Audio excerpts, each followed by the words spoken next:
What is up, guys? It's Enrique here. In today's video, we're going to be doing a remap kit for the Xbox Series X controller. I have already done this myself once, so I know for sure that it is not a hard process to do. I actually had to do it again because the video got corrupted. If you guys want me to give this controller away, make sure to hit that like button. It is very much appreciated. And also, I'm going to be planning a big giveaway at the end of the year for Christmas. I'm going to be doing some maybe remap kits, some LED kits for the Xbox Series X, for the PlayStation 5, PlayStation 4, and so on. All you have to do is just let me know in the comment section below if you want me to do that. And also make sure to hit that like button. So I'll be using the Shock Blue controller. I'm going to be replacing the front plate and the back plate because you have to do that, and also the side grips. So I'm going to keep the buttons and the analog stick and the D-pad. Inside the box, we'll have a back plate, the side grips, the tools you'll be needing, the buttons and the housings for it, the button, well, those are the button caps. This is the actual buttons right here, and the switch, the screws that you'll be needing, the flex cables. And this is one thing that I really like and I always am a fan about, is that eXtremeRate always gives a 1-year warranty with all their products, and I very much appreciate that. And on the back, we have a way to contact them and also follow them on social media. They have Facebook, Instagram, Twitter, YouTube, and TikTok. All right, so what I'm going to be doing is just separate pretty much all the parts one by one. That way it's better to work around with and show you guys. This is the back plate that we'll be replacing. Over here we have the side grips, which I chose this blue for the reason that I thought it was going to look like the Shock Blue, but let me see real quick. I'm curious. All right, let me see how they look like. It's actually not the same blue, but I actually don't mind it, to be honest. It's not a bad blue. The blue for the grips is more like a baby blue, I would say. And the Shock Blue is, it's a bit darker. This flex cables, I'm actually gonna keep inside the bag just because I don't want anything to mess up in there. Now, with these screws, there's a lot of different screws on there, as you can see. So we're actually not gonna need all of them. We're gonna need pretty much the tiny itty bitty ones that pretty much are the smallest ones, and also the ones that are flat on top. This one's right here. This is the ones we're gonna be using along with the itty bitty ones. The other ones are pretty much just extras, just in case you lose some. Like, for example, this one right here. Like, if you lost one, that one right there is going to be this one, the bigger one. So just in case you lose one, then they have them there. I do want to say this, guys, any modification that you do to your controller besides the faceplate and the grips, you will be losing the warranty. But anything after 90 days, your warranty is expired. So, but I just want to make sure that you know that before you go and jumping onto building this, and then something actually goes wrong, not with the remap kit, with the actual controller. So these right here are the housings for the buttons, that way they hold them in place, and these are the buttons that you'll be pressing on. So we have K3 and K1 are the itty bitty ones, and also K4 and K2 are the bigger ones. And this right here, this piece right here, it's the slide button or switch that you'll be turning on and off for the remapping on the fly, pretty much. And let's start to take apart the controller. So the side grips, it's super simple for me to take them off, because all you have to do is pretty much press down on the trigger and get your finger in there. But just in case you don't have the strength for it, or just don't want to do that, just pretty much press down on the trigger, put your wedging tool in there, and then twist to the side. There we go. And then it'll crack open, and then you can either pull it, or you can, you know, just crack, you know, it open a little bit more. And there we go. There's a total of 5 screws on the back of the controller. There's 2 on each side, 1 here and 1 right here, and then the hidden one in the middle. And same thing on the other side, 1 here and 1 right here. So the tip that you will be using to remove the screws from the outside, it will be a T8H.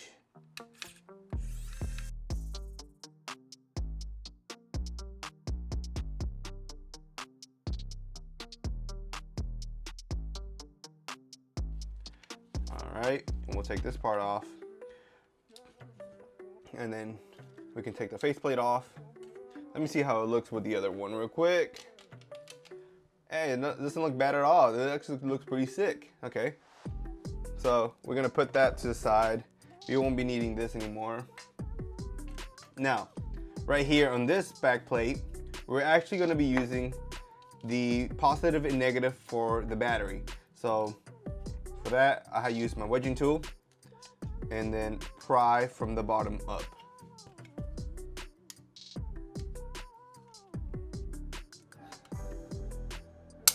There we go, and it'll pop out. And on the other side, you press this part down. You press it down and then slide it little by little, and it'll just come out. There we go. And then you slide it in there. There you go. And on the top part, you get the positive, and then the bottom part, you get the negative. Let's go ahead and put the back buttons on here, which will be this one right here. And then we also have a testing board inside here. All right, slide this out. Okay, so here are the buttons and also the switchboard. This part right here is a switch.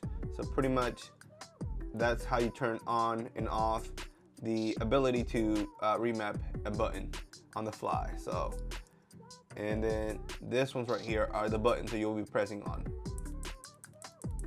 I do want to say this, guys, this does require some soldering.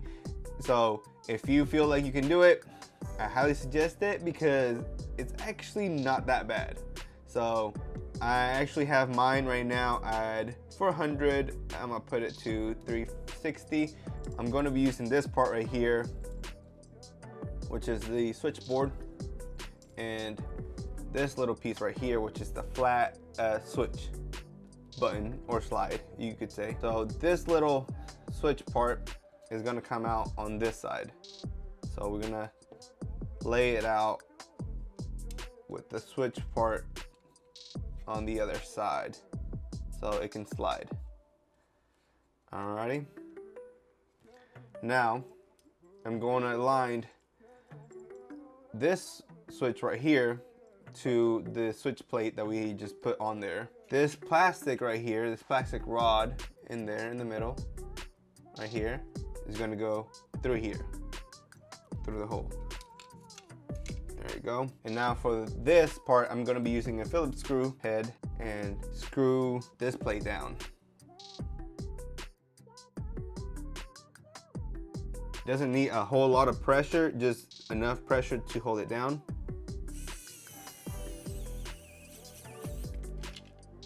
There we go. Now the housings themselves say K3 and K4. K3 and K4 is going to go on the left side, like so. And then K1 and K2 is going to go on the right side, like so. But before we put them down, we're actually gonna clip the buttons onto here, which I'm going to be arranging them. So this top one, I'm gonna put on the top here. It's gonna literally clip on there, like that. And then press them down. There you go. Same thing on the opposite side. Well, the bottom part, we'll literally grab the cable part that's attached to the button. We'll put it from the inside.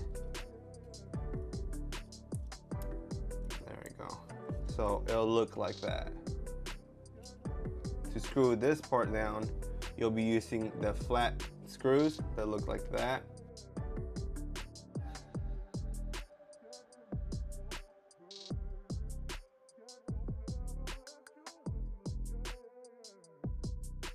Now for this part, the top button, which is connected to the top right here, I'll be using for the top, and then the bottom one for the bottom one. And the reason why I'm doing it like that is that way the cables don't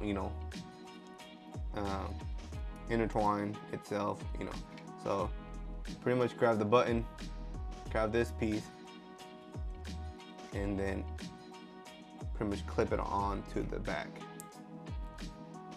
Same thing with the other side, with the bottom side, I mean.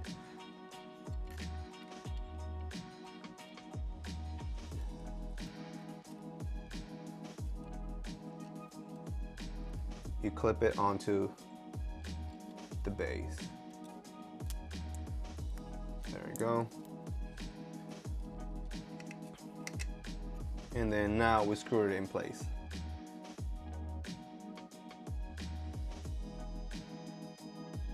And now we can put the buttons down.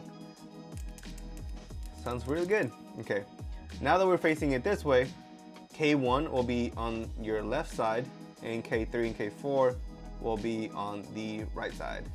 And you can also know by just turning it, and then it'll say K1 and K2, K3 and K4.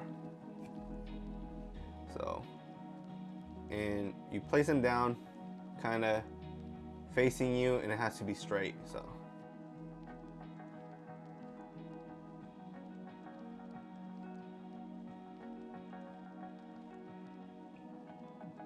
and that's how it's supposed to look like. Now we're actually done with the back part. Now we continue to the motherboard. For this process, I'm actually going to take the analog sticks off, just that way I can lay it more flat to show you guys. But you actually don't need to take them off. Now for this next part, I'm going to be soldering off these cables on the side. It's just for the motors. There's a motor on the triggers, and there is a motor on each side for the bottom of the controller. The way that these cables go, there's two black cables on top. There's one with the gray stripe that you can see right there, and there is a solid black. The one with the stripe always goes on top for both sides. And then the bottom one is going to be a solid black, and it's going to go right underneath that black one. That's for the top motor. Now for the bottom motor, which is this big one right here, the red one on both sides is always going to be on the top part, which it will be CR2 and CR1. For the black one, it's going to be the bottom one, right above this little screw right here at the very corner. And it's going to go on 504 and 508. Now for this next part, I'm going to be using tweezers, but that way you can actually have visibility of what I'm doing. But you don't really need them, but it'll make the job easier. So I'm just gonna very slow, slightly tap on the soldering bit, and then removing the cable from there. And I'm gonna do that on all 8 cables.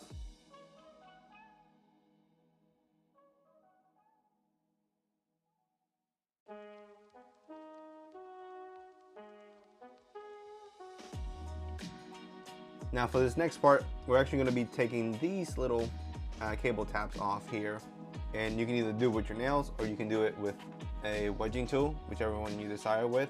I'm just going to go ahead and do it with the wedging tool, that way I can show you how to do it with it. So pretty much get behind it and then take them off. There we go. And it's always, if you're facing it this way, the left one's going to go on top and the right one is going to go on the bottom for future references. Now to remove the 2 screws on the sides, we're going to be using a T6 head. So let me see. There we go. And now you get your finger in between the 2 motherboards and pull forwards, and the top motherboard will easily come off. There you go. Now this part right here is the headphone jack. We'll just put that to the side. and whenever we put it back, this little prongs are going to be facing us, not this way, but this way. Now for this next part, we're going to be using the flex cables that are included in the kit, and that'll be not this one, that'll be the next one we'll be using, but this one right here, the one that has the M3 tape on it. And also we'll be using this one later on. Now for this next part, we'll be removing this middle screw right here and this corner one. There we go. Now for this flex cable, the M3 tape is going to be facing you, and then this little opening right here, you slide the connector in there, and then these two screw holes that we just removed, where the screws were, are going to be aligned to the circles on the actual flex cable. So I'm going to be getting the screw that we just removed, and I'll put the center one first.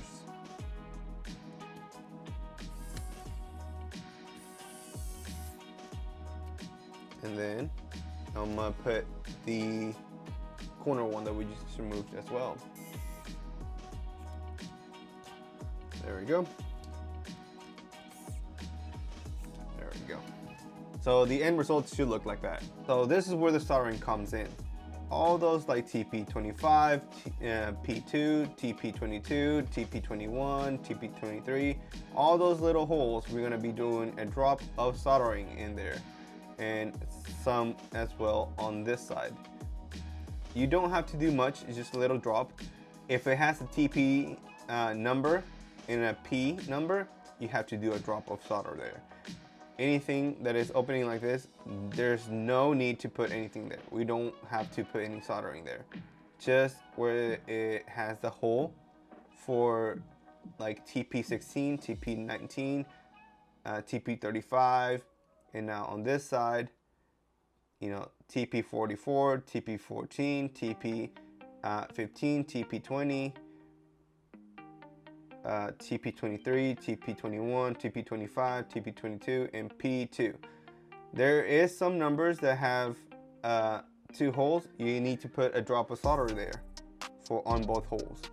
And I did have on my other controller where I put like TP44, since they're so close to each other, I put a drop of solder and it connected both. It didn't mess up anything, but make sure that you don't connect like a TP14 and TP44 together. That will mess it up. So we're gonna be going ahead and dropping a little bit of soldering in each hole, and try not to joint them together, especially if it's 2 different numbers like TP14 and TP44 is very close to each other. Just make sure that you don't actually solder those 2 numbers together.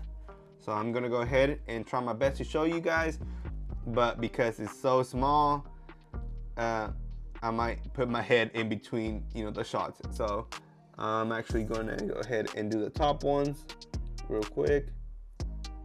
There you go.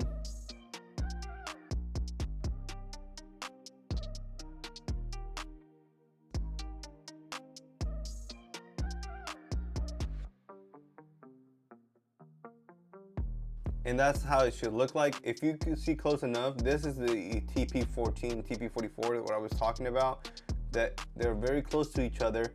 So you want to make sure that you don't connect both numbers together, but you can put like TP44 and TP44 together.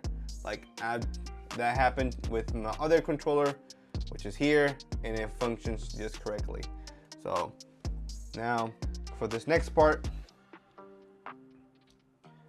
is this motherboard. We're gonna flip it this way. The little black square is gonna be on your right side. Pretty much to align this properly, I make sure that this indentation right here lines up properly, and then also the edge of this box lines properly. So that's how we're gonna be soldering that part. And we have a TP41 that needs to be soldered. We have a ground right here that needs to be soldered. R3 that needs to be soldered. TP67 that needs to be soldered. And on this side, we have L3 and TP68 that needs to be soldered.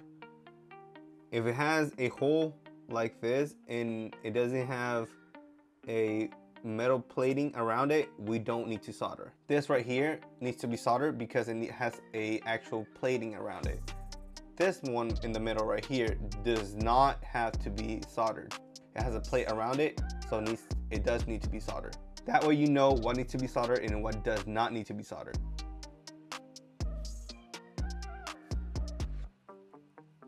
And in this scenario, there is a drop of solder in L3, but it's not connected. All you have to do is pretty much, either with your fingers or with tweezers, just put some pressure down and then solder that together, and it's on there good. I promise guys, we're almost done. It's literally just a few more steps and we'll be done. Now, for this part, you're gonna put this motherboard and this motherboard together, but we need to remove the double-siding tape from here, well, the cover from it, and we're going to be putting it right in this area right here. We're going to clip these two motherboards temporarily together. There we go. And align this part here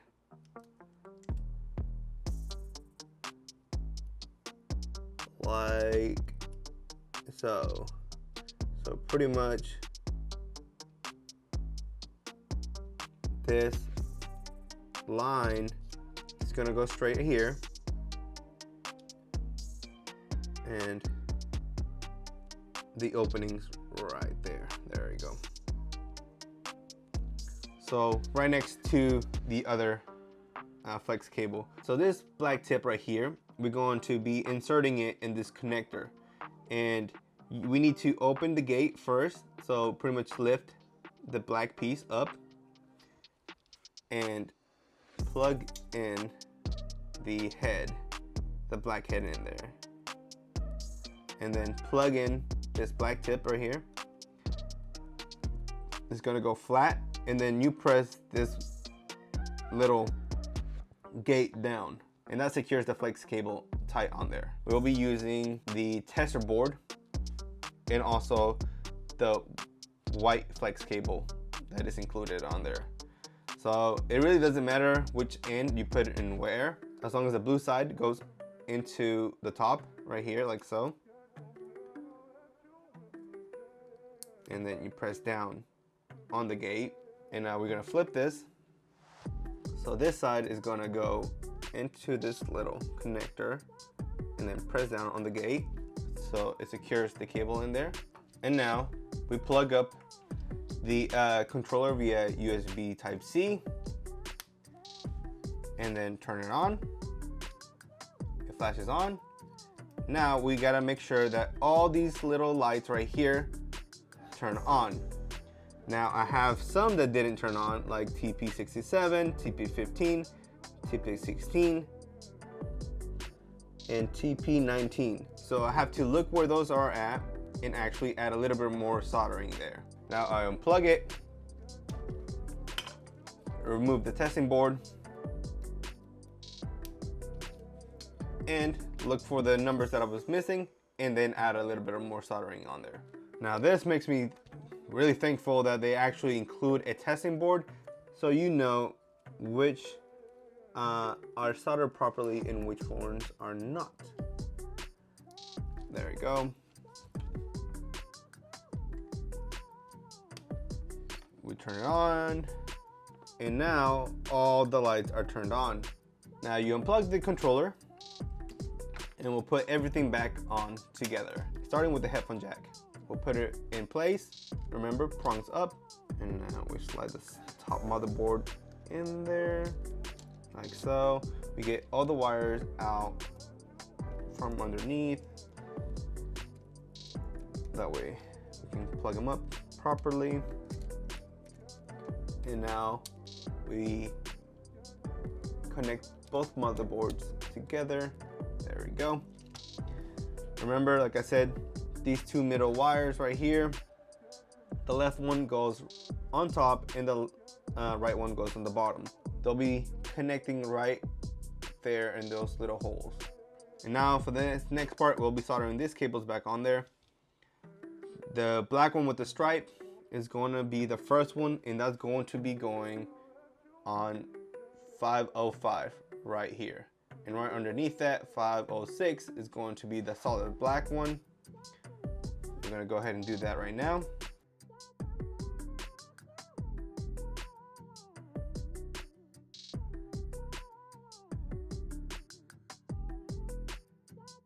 Now we have two soldering parts right here, 508 and I believe that's 507. We'll be soldering the red cable to 507, which is right here, and then the black one to 508, which is at the very bottom. And now we repeat the same process on the other side. The black one with the gray stripe goes on 501. The full black one is going to 502. The red one is going to go 503, which is right here. And the black one is going to go all the way at the bottom at 504. We'll go ahead and do that right now.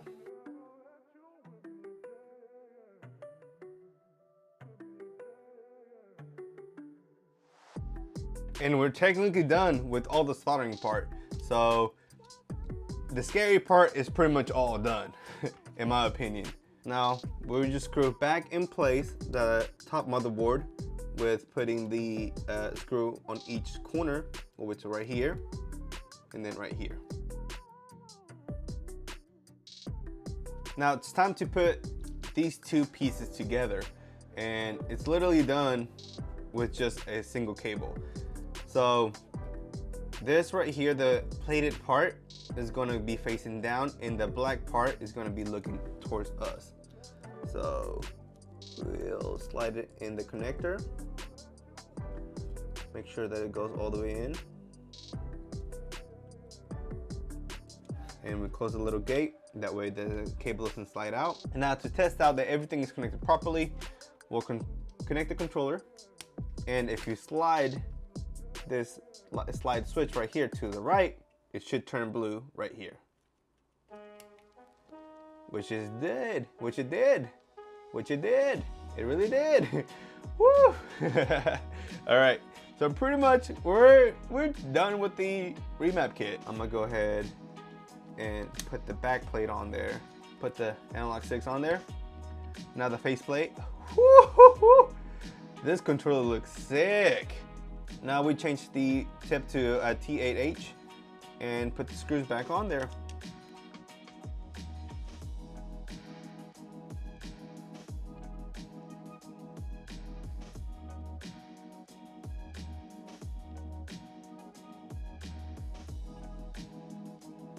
I don't know. You let me know in the comment section below which one looks better.